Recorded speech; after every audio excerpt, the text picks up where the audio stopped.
ঢাকাই সিনেমার সুপারস্টার শাকিব খান বর্তমানে যুক্তরাষ্ট্রে অবস্থান রয়েছেন। সেখানে ছোট ছেলে শেহজাদ খানের সঙ্গে সময় কাটাবেন তিনি। জানা গেছে তাদের সঙ্গে থাকবেন চিত্রনায়িকা শবনম বুবলিও। এই বিষয়ে আরও জানা গেছে, শুধু এই জন্য চলতি মাসের শেষের দিকে পুত্র শেহজাদকে নিয়ে যুক্তরাষ্ট্রে উড়ে যাবেন বুবলি। একটি গণমাধ্যমের সঙ্গে আলাপকালে শবনম বুবলি বলেন, শেহজাদের জন্মের পর আর যুক্তরাষ্ট্রে যাওয়া হয়নি।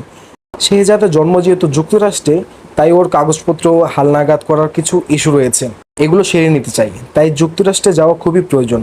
বেশ কিছুদিন সেখান থেকে শেহজাদের যাবতীয় কাগজপত্র ঠিকঠাক করার কাজটি সেরে নেব। শাকিব খানও একই তথ্য জানিয়েছেন। গণমাধ্যমকে তিনি বলেন, শেহজাদের মা যুক্তরাষ্ট্রে আসার কথা জানিয়েছে। শেহজাদের কিছু প্রয়োজনীয় কাজ আছে, তার মায়েরও আছে। আমি যেহেতু এই সময়টা এখানে আছি, আমাদের বাবা ছেলের একসঙ্গে ঘোরাঘুরি হবে।